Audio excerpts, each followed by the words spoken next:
नमस्कार, अरुणाचल समाचार में आपका स्वागत है। मैं हूं शोभा। आइए बुलेटिन में सबसे पहले देखते हैं मुख्य समाचार। प्रधानमंत्री नरेंद्र मोदी ने असम के गुवाहाटी में बना एम्स राष्ट्र को किया समर्पित। नलबाड़ी, नौगांव और कोकराझार में 3 मेडिकल कॉलेजों का भी वर्चुअल तरीके से किया उद्घाटन। प्रधानमंत्री ने गुवाहाटी हाईकोर्ट के प्लैटिनम जुबली समारोह के समापन कार्यक्रम को भी किया संबोधित।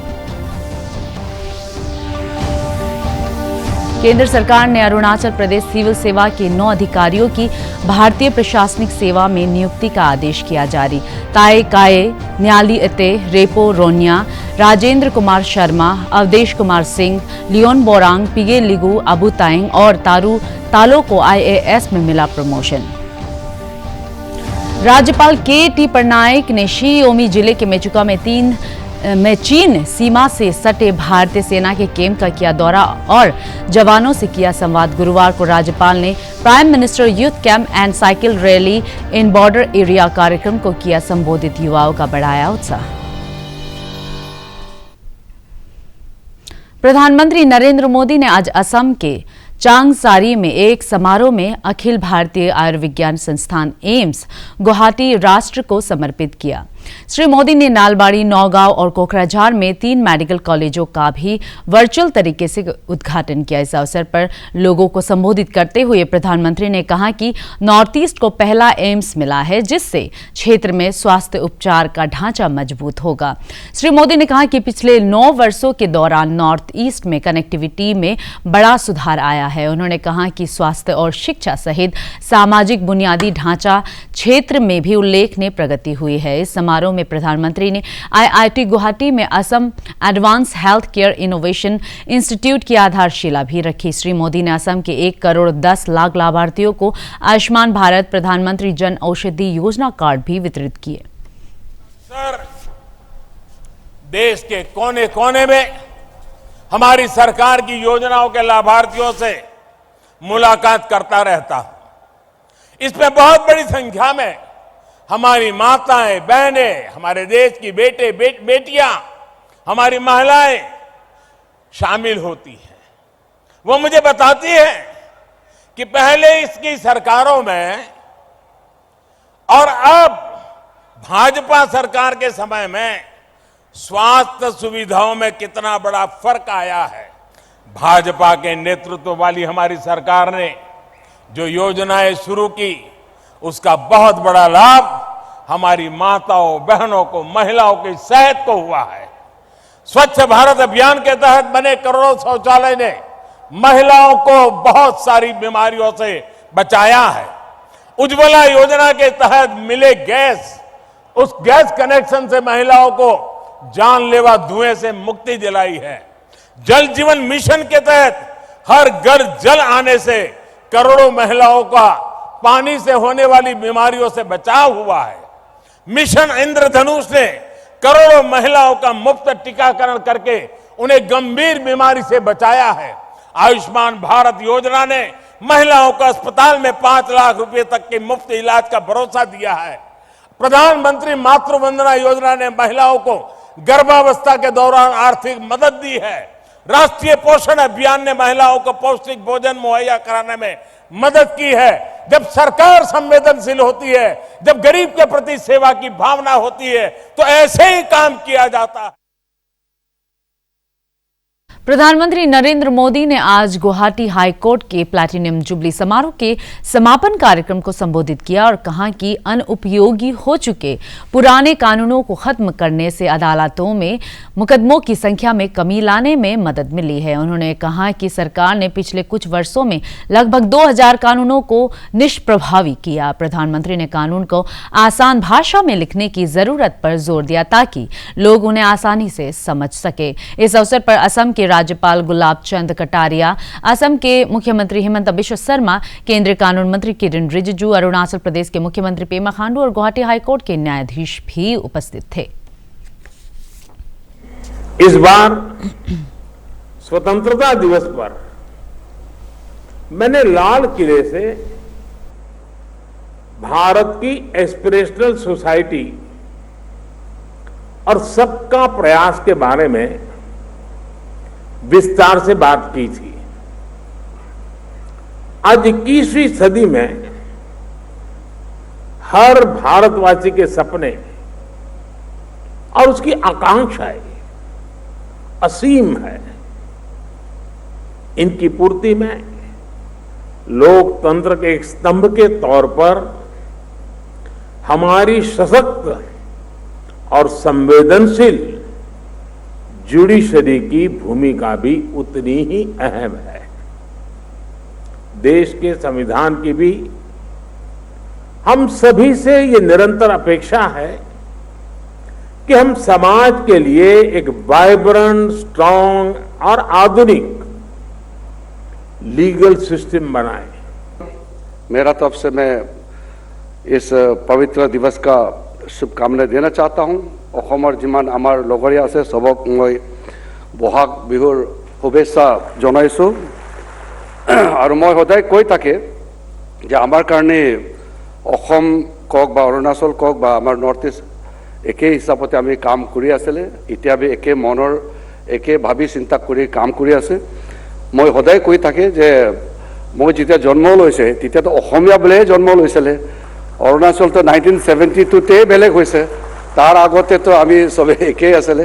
এডমিনিষ্ট্রেটিভ কনভিনিয়েন্স কাৰণে আমি বেলেগ বেলেগ হৈছে, কিন্তু কাম কাজটো একেলগেতে আমাৰ প্ৰাইম মিনিষ্টাৰৰ আশীৰ্বাদ লৈ গোটেই নৰ্থ ইষ্ট আগবাঢ়ি আছে। आज हमारे जो संविधान के शिल्पकार बाबा साहब doctor B are Ambedkar ji का जन्म जयंती भी है। हम लोग अलग अलग रूप से आज दिन भर में वो भी मनाया, बिहू का भी माहौल था। मैं सिर्फ एक चीज कहना चाहता हूँ, बाबा साहब अम्बेडकर ने जब संविधान का बनाने का सोच रहा था उस समय सबसे प्रमुख रूप से जो वाक्य आया और बाद में संविधान के प्रियम्बल में जो रखा गया है वो है न्याय, जस्टिस, इकोनॉमिक, सोशल और पॉलिटिकल।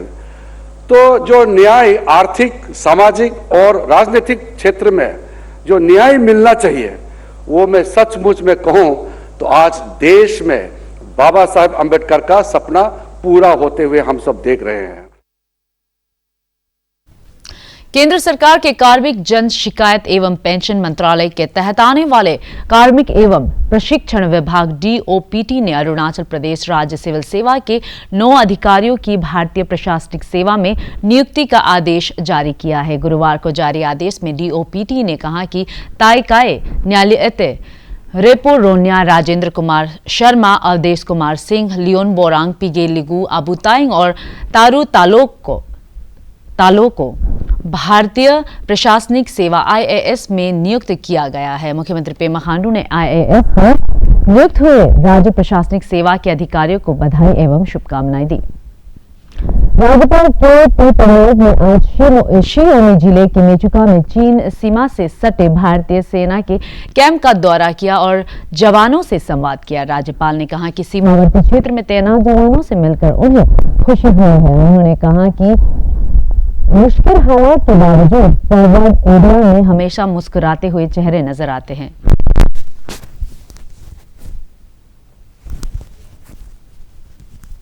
कुछ रेडी?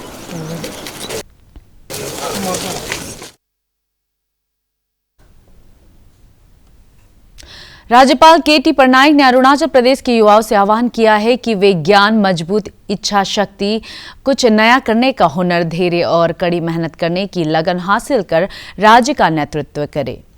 श्री शी ओमी जिले के मेचुका में prime minister youth camp and cycle rally in border area कार्यक्रम के समापन समारोह को संबोधित करते हुए युवाओं को सलाह दी कि वे टीम भावना से काम करें, अपनी कथनी और करनी एक जैसी रखें और राष्ट्र निर्माण में योगदान करें।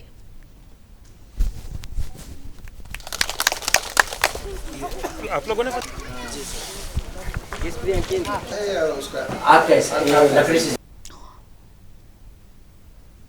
Arunachal Pradesh today is moving forward with lot of vigor, gusto and pride to be a part of the nation building and to project to everybody within and outside the country of the talent, potential and wonders that you can do.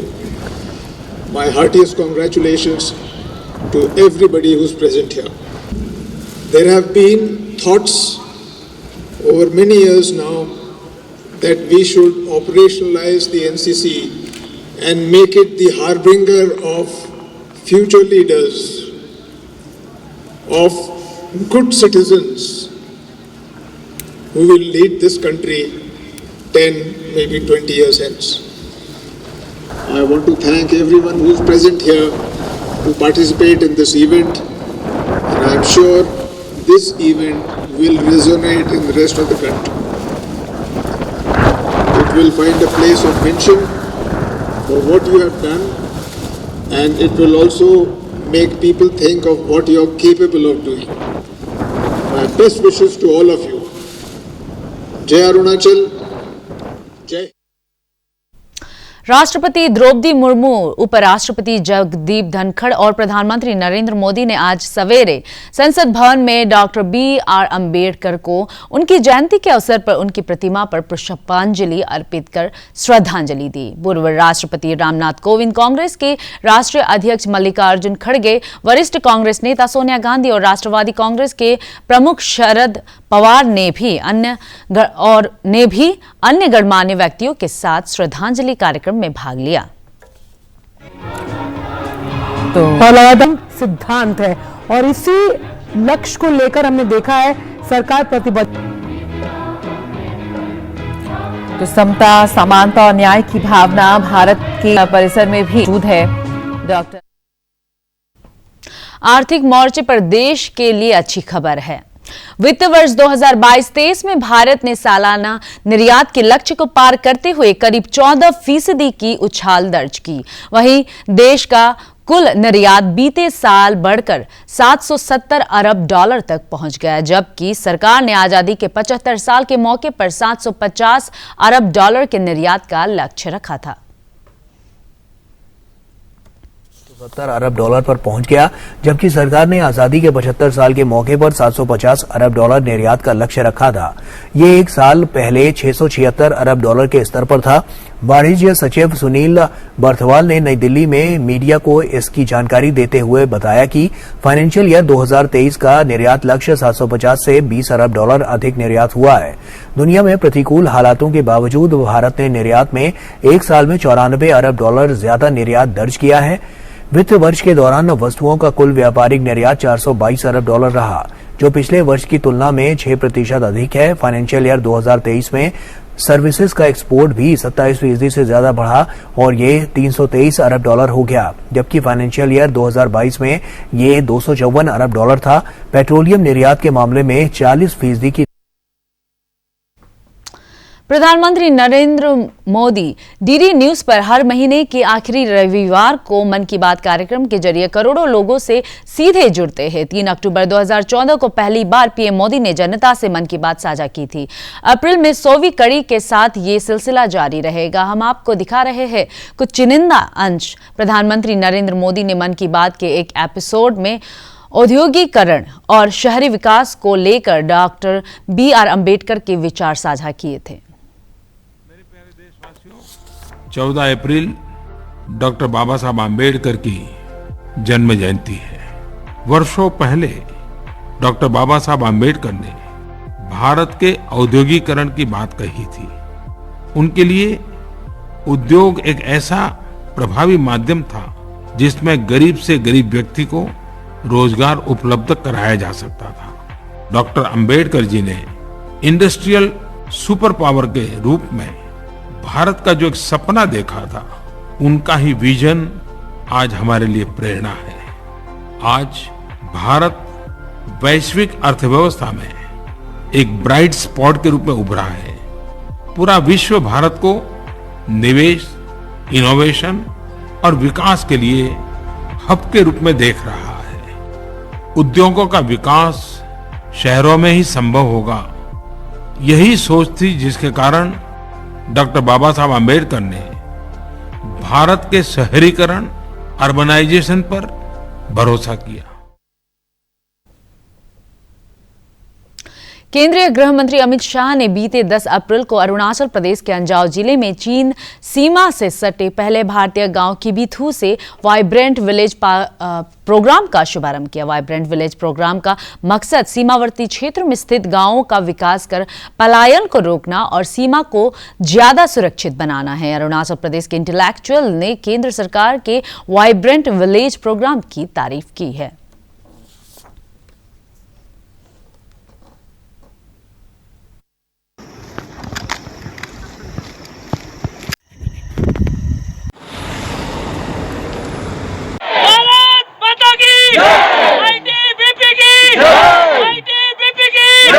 Recently Amit Shah जो हमारे अरुणाचल प्रदेश के काफ़ी कोने जो district है वहाँ पे आके अंजाव में आके चाइना बॉर्डर के काफ़ी करीब किबिथु में जो वाइब्रेंट विलेज का उद्घाटन जो किया है वो काफ़ी लाभदायक होगा हमारे लोगों के लिए, क्योंकि जैसे कि आप सबको पता है काफ़ी सालों से बॉर्डर में कब कुछ डेवलपमेंट नहीं होने के कारण जो बॉर्डर्स में जो गाँव हैं वहाँ के लोग शहर की तरफ प्लान कर रहे थे।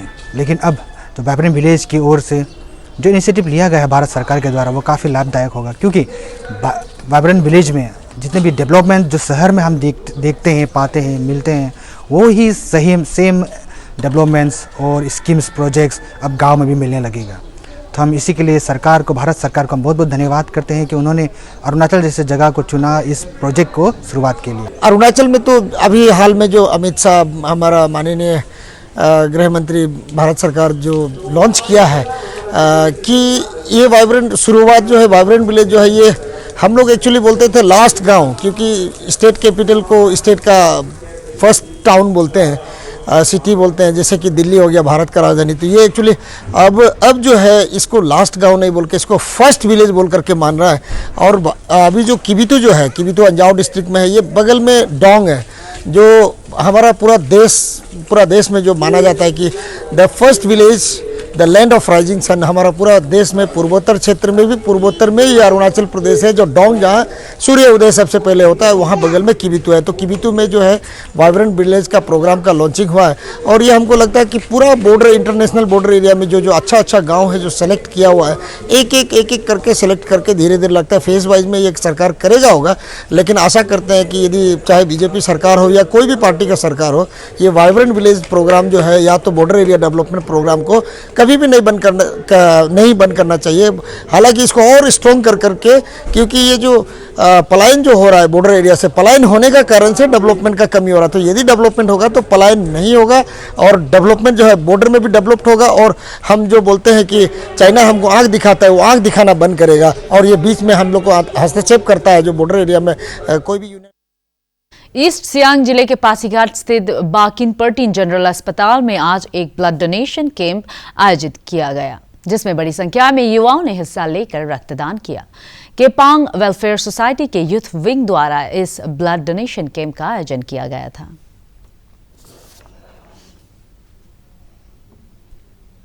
तवांग के Gyalwa सांग्यांग Gyatso high altitude stadium में जिले के प्राथमिक विद्यालयों का इंटर स्कूल मीट आज संपन्न हो गया। इस इंटर स्कूल मीट में जिले के 41 स्कूलों के 500 से अधिक छात्रों ने सांस्कृतिक, साहित्यिक और खेलकूद प्रतियोगिता में हिस्सा लिया।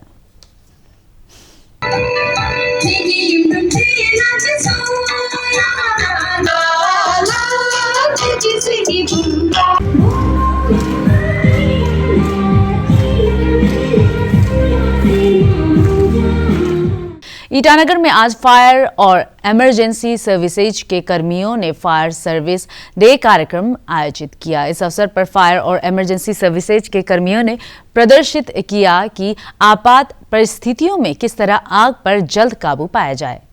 पापुमपारे जिले के उपायुक्त सचिन राणा सिंह सहित कई अधिकारियों ने इस कार्यक्रम में हिस्सा लिया।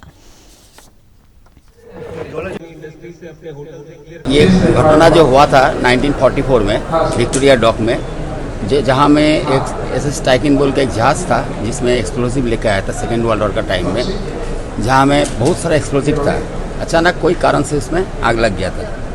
तो जी उसी टाइम का पॉपुलेशन भी बहुत कम था, तभी भी इतना बड़ा धमाका हुआ था जो नियर बाई 200 से ज़्यादा शिप पूरा खत्म।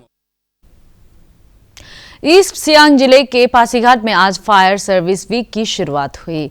20 अप्रैल तक चलने वाले फायर सर्विस वीक के तहत जिले के फायर और इमरजेंसी सर्विसेज के कर्मियों ने जागरूकता कार्यक्रम आयोजित किया। इस कार्यक्रम में आग पर जल्द काबू पाने के तरीकों के बारे में लोगों को जानकारी दी गई।